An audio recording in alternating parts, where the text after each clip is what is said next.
प्यारे बच्चों नमस्कार। अचीवर्स एकेडमी के एक और साइंस के वीडियो में आपका स्वागत करता हूं। क्लास 8th साइंस है, हिंदी मीडियम में, चैप्टर नंबर 9 जंतुओं में जनन। ठीक है, रिप्रोडक्शन इन एनिमल इंग्लिश में बोलते हैं।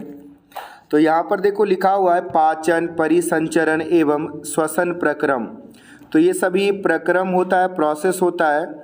ये प्रक्रम प्रत्येक जीव की उत्तरजीविता के लिए आवश्यक होता है। उत्तरजीविता क्या है? सर्वाइवल के लिए, जीवित रहने के लिए। जनन जाति, स्पीसीज, जाति यानी स्पीसीज के निरंतरता बनाए रखने के लिए आवश्यक होता है। यानी कोई भी जाति लुप्त ना हो जाए, क्योंकि देखो जो पैदा हुआ है वो एक दिन मरेगा। अगर वो बच्चा पैदा नहीं करेगा वो तो मर जाएगा, फिर उसकी जाति तो ख़त्म हो जाएगी। तो इसलिए उसकी जाति आगे, स्पीसीज कंटिन्यू आगे रहे, इसलिए जनन प्रक्रिया आवश्यक है। जनन का विशेष महत्व है क्योंकि यह एक ऐसे जीवों में पीढ़ी दर पीढ़ी निरंतरता बनाए रखने का सुनिश्चित करता है, यानी रखना सुनिश्चित करता है। लेकिन पाचन, परिसंचरण, श्वसन ये सभी क्या है? ये सभी जीवित रहने के लिए आवश्यक है। लेकिन जो जनन है वो जीवित रहने के लिए जरूरी नहीं है। बिना जनन किए भी जीव जीवित रह सकता है। अब आगे हम लोग पढ़ेंगे जनन की विधियां। जनन की विधियां का मतलब है किस प्रकार से जीवों में जनन होता है। तो सामान्यतः पर जीवों में जनन दो प्रकार का होता है, लैंगिक जनन और अलैंगिक जनन। तो सबसे पहले हम लोग लैंगिक जनन की बात करते हैं। जंतुओं में भी नर एवं मादा में विभिन्न जनन भाग अथवा अंग होते हैं। पौधों की ही तरह जंतु भी नर एवं मादा युग्मक बनाते हैं, जो संलयित होकर युग्मनज बनाते हैं। यह युग्मनज विकसित होकर के एक नया जीव बनता है। इस प्रकार का जनन, जिसमें नर और मादा युग्मक का संलयन होता है, लैंगिक जनन कहलाता है। संलयन का मतलब है बच्चों फ्यूजन, और ये युग्मक का मतलब है गैमेट्स इंग्लिश में। तो मेल और फीमेल गैमेट्स की ज़रूरत होती है, यानी नर और मादा युग्मनज की, नर और मादा युग्मक की, और बनता है युग्मनज यानी जायगोट, और वो बाद में एक नए जीव में परिवर्तित हो जाता है, जो कि एम्ब्रॉय कहते हैं, फिर फीटस बनता है। तो इस प्रकार का जो प्रोसेस है, प्रक्रम है, उसको लैंगिक जनन कहते हैं। आगे बढ़ते हैं चैप्टर में। नर जनन के अंग। तो नर में जो जनन अंग होता है उसके बारे में जानते हैं। नर जनन अंगों में एक जोड़ा वृषण, दो शुक्राणु नलिका तथा एक शिशन लिंग होते हैं। वृषण नर युग्मक उत्पन्न करते हैं, जिन्हें शुक्राणु कहते हैं, स्पर्म। वृषण यानी टेस्टिस। वृषण लाखों शुक्राणु उत्पन्न करते हैं, जिसमें शुक्राणु का चित्र दिखाया गया है आगे सामने देखिए, यही शुक्राणु का चित्र है। शुक्राणु यद्यपि बहुत ही सूक्ष्म होते हैं, पर प्रत्येक में एक सिर, एक मध्यम भाग और एक पूंछ होती है। यही कारण है कि शुक्राणु जो है फ्लो कर पाता है, तैर पाता है, स्विम कर पाता है। टेस्टिस यानी शिशन के अंदर शुक्राणु का निर्माण होता है, और ये शुक्राणु नलिका द्वारा जो है शिशन के माध्यम से बाहर निकलता है। जब शिशन के माध्यम से बाहर निकलता है यानी पेनिस, तो सीमन के रूप में कुछ तरल पदार्थ होते हैं, जिसमें कि ये शुक्राणु निकलते हैं। तो आगे बढ़ते हैं। अब मादा जनन अंग है। मादा जनन अंगों में एक जोड़ी अंडाशय, अंडवाहिनी, जिसको डिंब वाहिनी भी कहते हैं, तथा गर्भाशय होता है। अंडाशय का काम है मादा युग्मक उत्पन्न करना, या उत्पन्न करते हैं, जिसे अंडाणु या डिंब कहते हैं। मानव स्त्रियों में प्रति मास दोनों अंडाशयों में से किसी एक अंडाशय से एक विकसित अंडाणु तथा डिंब का निर्मोचन होता है। यह निर्मोचन अंडवाहिनी में होता है। गर्भाशय का वह भाग जहाँ शिशु का विकास होता है। शुक्राणु की ही तरह अंडाणु भी एकल कोशिका होती है। तो देखिए ये क्या है, अंडाशय है। अब अंडाशय दो है तो दोनों में से किसी एक अंडाशय में से एक अंडाणु या जिसको डिंब कहते हैं वो बाहर डिंब अंडवाहिनी बोलो या डिंब वाहिनी उसके अंदर आ जाएगी। और जब इसको शुक्राणु मिलेगा तो उसके साथ ये संलयन करके युग्मनज बनाएगी। ठीक है। और ये जो गर्भाशय है जिसको कि यूट्रस कहते हैं, फिर ये युग्मनज यूट्रस में आ जाएगा और यूट्रस में आने के बाद वहाँ पर जो है ये भ्रूण का रूप ले लेगा और बाद में एक शिशु का निर्माण होगा। ठीक है। तो आगे बढ़ते हैं इस चैप्टर में। देखिए ये मानव अंडाणु का चित्र बनाया हुआ है। ठीक है, मादा के अंदर होता है। इस अंडाणु, ये अंडाणु भी क्या है, एकल कोशिका यूनिसेलुलर ऑर्गेनिज्म है, सेल है। तो इसमें भी केंद्रक होता है, साइटोप्लाज्म होता है, वो सारी चीजें होती है जो कि एक कोशिका के अंदर उपस्थित होता है। अब आगे देखें तो निषेचन एक प्रक्रिया होती है जिसमें कि नर युग्मक और मादा युग्मक का संलयन होता है। यानी जनन प्रक्रम का पहला चरण शुक्राणु जो कि मादा युग्मक, माफ कीजिएगा, नर युग्मक है, और अंडाणु जो कि मादा युग्मक है, दोनों का क्या होगा, संलयन होगा, जिसको कि फ्यूजन कहते हैं। जब शुक्राणु अंडाणु के संपर्क में आते हैं तो इनमें से एक शुक्राणु अंडाणु के साथ संलयित हो जाता है। शुक्राणु और अंडाणु का यह संलयन निषेचन कहलाता है। तो यह जो संलयन का प्रक्रिया है, प्रक्रम है, ये निषेचन कहलाता है। फर्टिलाइजेशन इंग्लिश में पढ़ा होगा। निषेचन के समय शुक्राणु और अंडाणु संलयित होकर एक हो जाते हैं। दोनों का केंद्रक अलग अलग होता है, न्यूक्लियस, लेकिन जब संलयन की प्रक्रिया होती है तो उस समय वो दोनों एक हो जाते हैं और निषेचन के परिणाम स्वरूप रिजल्टेंट युग्मनज का निर्माण होता है, जायगोट का निर्माण होता है। ठीक है। और ये चीज़ें देखो यहाँ पर दिया हुआ है किस प्रकार निषेचन होता है। ये मादा अंडाणु में बहुत सारे स्पर्म आ रहे हैं, तो जो सबसे पहला शुक्राणु यानी स्पर्म जो सबसे पहले अंदर पेनिट्रेट करेगा, केवल एक ही शुक्राणु इसके साथ संलयन कर सकता है। बाकी सभी शुक्राणु मर जाएंगे और फिर बाहर निकल जाएंगे शरीर से। ठीक है। और ये निषेचन होने के बाद देखो किस प्रकार से संलयित केंद्रक है, दोनों केंद्रक यानी दोनों आपस में मिल गए अब और क्या बन गए, युग्मनज बन गए, इंग्लिश में जायगोट। नीचे यही लिखा हुआ है, निषेचन के प्रक्रम में स्त्री माँ के अंडाणु और नर पिता के शुक्राणु का संयोजन होता है। अतः यदि संतति में कुछ लक्षण अपनी माता के साथ तथा कुछ लक्षण अपने पिता के या पिता से वंशानुगत होते हैं, यानी जो बच्चा होता है संतति, ठीक है, न्यू इंडिविजुअल, वो बच्चे में माता पिता दोनों के ही गुण उपस्थित होंगे।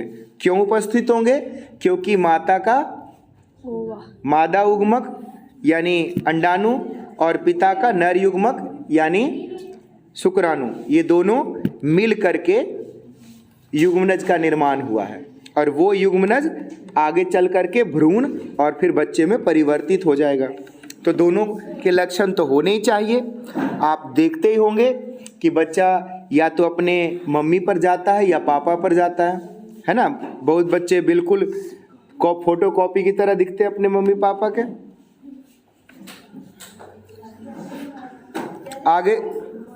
आगे वह निषेचन जो मादा के शरीर के अंदर होता है उसे आंतरिक निषेचन कहलाता है। मनुष्य, गाय, कुत्ते तथा मुर्गी इत्यादि अनेक जंतुओं में शारीरिक निषेचन होता है, यानी शरीर के अंदर नर तथा मादा युग्मक का संलयन होता है और निषेचन होता है उसके बाद। तो ये शरीर के अंदर होता है। अगर बच्चों आपसे पूछा जाए कि शरीर के अंदर कहाँ होता है तो बोलोगे मादा जननांग के अंदर अंडवाहिका के अंदर होता है। अंडवाहिका या डिंबवाहिका, इंग्लिश में फैलोपियन ट्यूब बोलते हैं। चैप्टर में आगे बढ़ते हैं। देखो, क्या आपने परख नली शिशु के विषय में सुना है, टेस्ट ट्यूब बेबी के बारे में? कुछ स्त्रियों की अंडवाहिनी अवरुद्ध होती है, यानी फैलोपियन ट्यूब क्या होता है, ब्लॉक होता है। ऐसी स्त्रियां शिशु उत्पन्न करने में असमर्थ होती हैं, क्योंकि निषेचन के लिए शुक्राणु मार्ग अवरुद्ध होने के कारण अंडाणु तक नहीं पहुंच पाते। ऐसी स्थिति में डॉक्टर ताज़ा अंडाणु एवं शुक्राणु एकत्र करके उचित माध्यम में कुछ घंटों के लिए एक साथ रखते हैं, यानी टेस्ट ट्यूब के अंदर, जिसे आईवीएफ अथवा इन विट्रो निषेचन कहते हैं। शरीर से बाहर कृत्रिम निषेचन हो सकता है, तो इसे आप आर्टिफिशियल फर्टिलाइजेशन भी कह सकते हो, कृत्रिम निषेचन। अगर निषेचन हो जाता है तो युग्मनज को लगभग 1 सप्ताह तक विकसित किया जाता है, जिसके पश्चात उसे मादा के गर्भाशय में स्थापित कर दिया जाता है। माता के गर्भाशय में पूर्ण विकास होता है तथा शिशु का जन्म सामान्य शिशु की तरह ही होता है। केवल निषेचन जो है वो टेस्ट ट्यूब के अंदर, परख नली के अंदर हुई है। यह तकनीक द्वारा जन्मे शिशु को परख नली शिशु भी कहते हैं, यानी टेस्ट ट्यूब बेबी भी कहते हैं। यह एक मिथ्या नाम है, क्योंकि शिशु का विकास परख नली में नहीं होता है। कई लोगों को लगता है कि शिशु जो है टेस्ट ट्यूब में पैदा होता है। नहीं, टेस्ट ट्यूब में नहीं, वो एक सामान्य बच्चे की तरह ही पैदा होता है, परंतु जो बच्चे का जन्म का पूरा प्रक्रम है उसमें कुछ भाग शरीर के बाहर होता है, इसलिए उसे परख नली शिशु कहते हैं। चैप्टर में आगे बढ़ते हैं। वसंत अथवा वर्षा ऋतु में मेढक तथा टोड पोखर, तालाब और मंद गति से बहते झरने की ओर जाते हैं। कहने का अर्थ ये हुआ कि वसंत वर्षा के ऋतु में मेढक और टोड पोखर, तालाब, जिस तरह के पानी कहीं इकट्ठा हो तो मंद गति से बहने वाले झरने, पानी इस ओर ये बहते हैं, जाते हैं। जब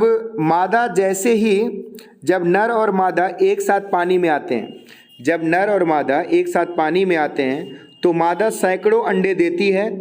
मुर्गी के अंडे की ही तरह मेढक ने अंडे कवच से ढके नहीं होते, यानी जिस प्रकार मुर्गी के अंडे एक कवच से ढका होता है। आपने अंडा खाया होगा, देखा होगा, उसके ऊपर एक सील्ड होता है, कार्बोनेट का होता है, कैल्शियम कार्बोनेट का। तो कैल्शियम कार्बोनेट का एक सील्ड होता है जिससे कि वो ढका हुआ होता है। बट मेढक यानी फ्रॉग के अंडे ऐसे नहीं होते ढके हुए। अपेक्षाकृत ये क्या होते हैं, बहुत ही कोमल होते हैं, डेलिकेटेड होते हैं, सेंसिटिव होते हैं। जेली की एक परत अंडों को एक साथ रखती है तथा इनकी सुरक्षा भी करती है। मादा जैसे ही अंडे देती है, नर उस शुक्राणु को या उस पर शुक्राणु छोड़ देते हैं। जैसे पहले मादा ने अपने अंडे दे दिए पानी में, उसके बाद जो नर मेढक है वो भी अपना शुक्राणु उसके ऊपर छोड़ देता है। प्रत्येक शुक्राणु अपनी लंबी पूंछ की सहायता से जल में इधर उधर तैरते रहते हैं। शुक्राणु अंड कोशिका के संपर्क में आते हैं, यानी जो मादा मेढक ने जो अंडे दिए हैं उसके संपर्क में आते हैं, जिसके फलस्वरूप निषेचन होता है, फर्टिलाइजेशन होता है। इस प्रकार का निषेचन, जिसमें नर एवं मादा युग्मक का संलयन मादा के शरीर के बाहर होता है, उसे बाह्य निषेचन कहते हैं। तो दो तरह का निषेचन हो गया, आंतरिक निषेचन और बाह्य निषेचन, इंटरनल फर्टिलाइजेशन और एक्सटर्नल फर्टिलाइजेशन। बाह्य निषेचन यह मछली, स्टारफिश जैसे जलीय प्राणियों में भी होता है।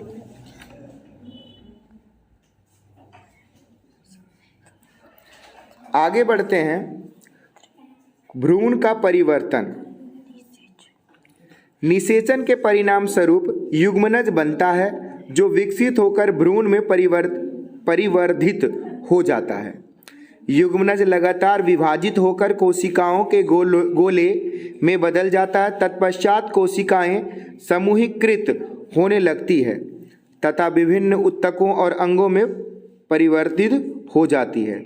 इस विकसित हुई या विकसित होती हुई संरचना को ही भ्रूण कहते हैं, एम्ब्रॉय कहते हैं।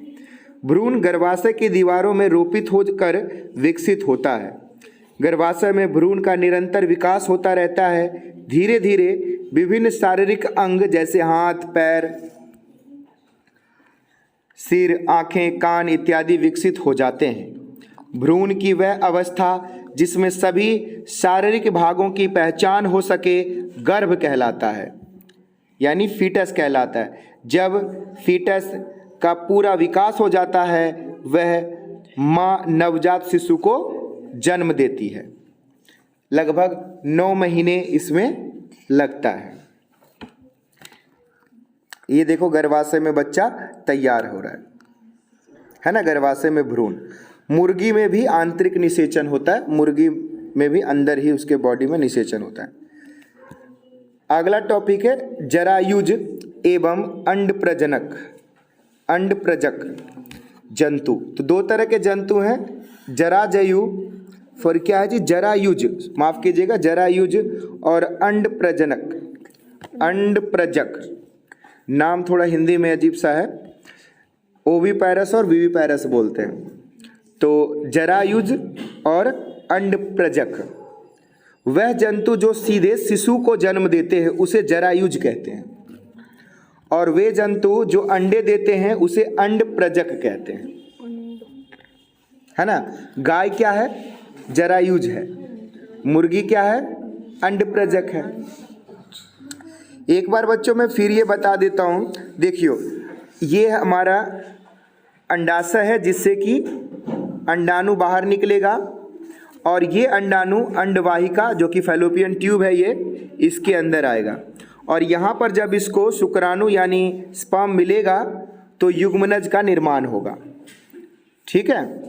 और फिर ये युग्मनज गर्भाशय में रोपित हो जाएगा, प्लांट हो जाएगा, और वहाँ पर ये इसका संपूर्ण विकास होगा, ठीक है। तो इन चीज़ों का आप ध्यान रखेंगे।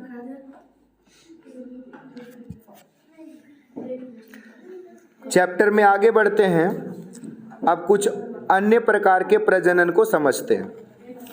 शिशु से वयस्क या वयस्क, शिशु से वयस्क। नवजात जन्मे प्राणी अथवा अंडे के प्रस्फुटन से निकले प्राणी तब तक वृद्धि करते रहते हैं जब तक कि वे वयस्क नहीं हो जाते।